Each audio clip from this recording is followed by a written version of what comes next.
Sun screens గురించి చాలా మంది అపోహలుగా చెప్పుకుంటూ ఉంటారు. చాలా మంది ఎన్నో విధాలుగా మాట్లాడుతూ ఉంటారు. సోషల్ మీడియాలో అయితే ఒక ఇన్ఫ్లుయెన్సర్ ఒక విధంగా మాట్లాడతారు, ఇంకొకరు ఇంకొక విధంగా మాట్లాడతారు, ఒక డాక్టర్స్ ఈ విధంగా మాట్లాడతారు. అసలు వీటి గురించి అపోహలు ఏంటి, దాని గురించి నిజాలు ఏంటి అనే దాని గురించి ఇవాళ చర్చించుకుందాం. చాలా ముఖ్యంగా సన్ స్క్రీన్ వాడినప్పుడు క్యాన్సర్స్ వస్తాయి అని చాలా మంది చెప్తూ ఉంటారు. సన్ స్క్రీన్స్ వాడినప్పుడు క్యాన్సర్ కి ఎటువంటి సంబంధం ఉండదండి. యాక్చువల్గా స్కిన్ క్యాన్సర్స్ రాకుండా ఉండటానికనే సన్ స్క్రీన్స్ ని డిజైన్ చేశారు.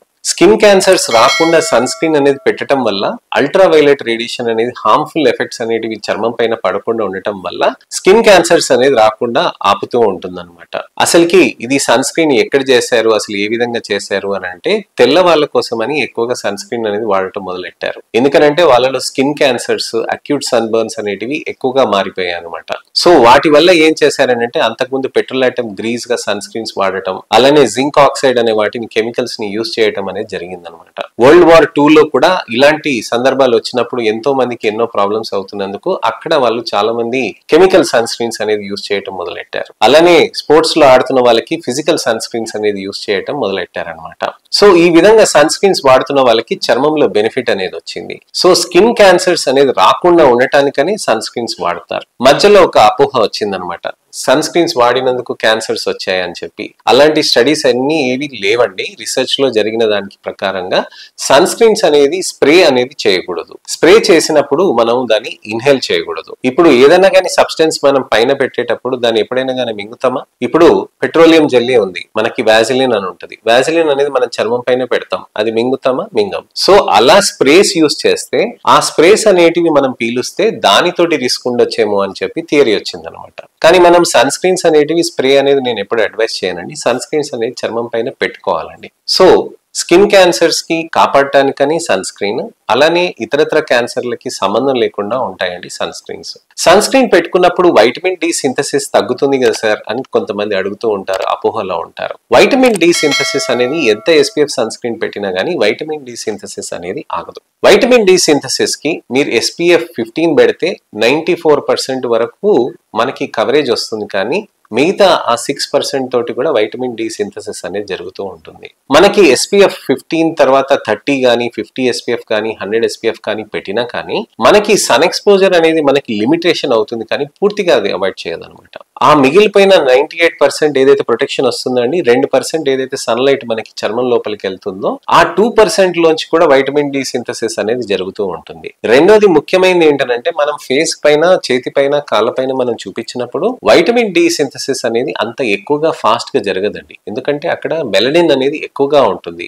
సో అల్ట్రావైలెట్ రేడియేషన్ అనేది second layer of skin dermis లోపలికి వచ్చి అక్కడ ఒక రియాక్షన్ లాగా అక్కడ వైటమిన్ డి సింథసిస్ అనేది రావాలన్నమాట. సో అందుకోసం మనం ఏం చేయాలి, డైట్ మంచిగా తీసుకొని పాలు అలానే మీట్ ప్రోడక్ట్స్ అవి తీసుకుంటూ పొట్ట మీద, తొడల పైన, అలానే వీపు పైన మనం చూపించుకుంటే అక్కడ మనకి వైటమిన్ డి సింథసిస్ అనేది ఎక్కువగా జరుగుతూ ఉంటుంది అనమాట.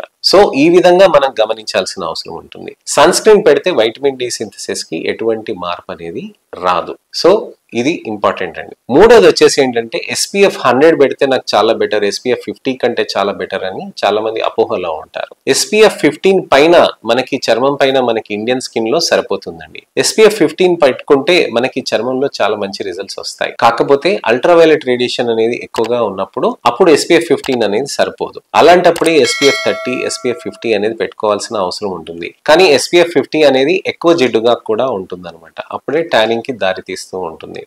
సో సన్లైట్ అనేది ఎక్కువ ప్రొటెక్ట్ చేసుకోకపోతే ట్యానింగ్ అది అయినప్పుడు మనకి అప్పుడు దానికి లేజర్ స్పీల్స్ అవి చేయాల్సిన అవసరం ఉంటుందండి. సో సన్ స్క్రీన్స్ అనేది పెట్టేటప్పుడు మనకి 100 SPF అయినా, 50 SPF అయినా, 30 SPF అయినా ఏది అందుబాటులో ఉంటే అది పెట్టాల్సిన అవసరం ఉంటుంది. అప్పుడు ఎక్కువగా నలుపు కాకుండా మనకి ప్రయత్నం చేయవచ్చండి. మనకి బయటికి వెళ్ళినప్పుడు సన్ స్క్రీన్ పెట్టకుండా మనం క్యాప్ పెట్టేసుకుంటే సరిపోతుందేమో, మనకి కవర్ చేసేసుకుంటే సరిపోతుందేమో అని చాలా మంది అపోహలో ఉంటారు. సన్ స్క్రీన్ అనేది మీరు క్యాప్ పెట్టుకున్నా, ఎలాంటి కవర్ చేసుకున్నా కానీ సన్ స్క్రీన్ అనేది మీరు పెట్టాల్సిన అవసరం ఉంటుంది. ఎందుకనంటే సన్లైట్ అనేది బాగా రిఫ్లెక్ట్ అవుతూ ఉంటుందండి. మనకి ఎక్కడైనా కానీ మనం బయటకు వెళ్తున్నప్పుడు అక్కడ సన్లైట్ అనేది మనకి రిఫ్లెక్ట్ అయ్యి మన చర్మం పైన పడుతుంది కదండి.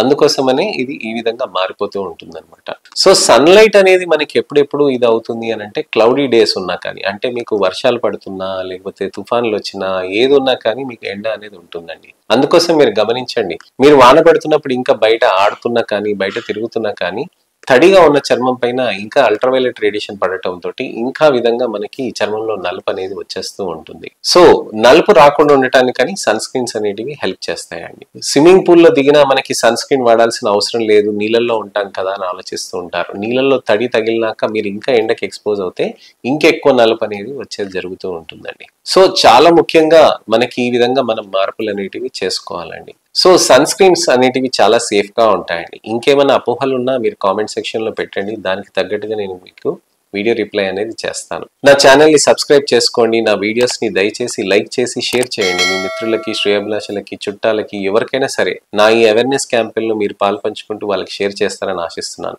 మరొక ఇన్ఫర్మేషనల్ అవేర్నెస్ వీడియో తోటి మళ్ళీ నేను మీ ముందుకు వస్తాను. నేను మీ doctor Raj Kireet, Celestee skin laser and hair clinic, Jubilee Hills, LB Nagar, Kokapet మరియు సన్ సిటీలో chief and founder dermatologist and hair transplant surgeon గా ప్రాక్టీస్ చేస్తున్నానండి. నమస్తే.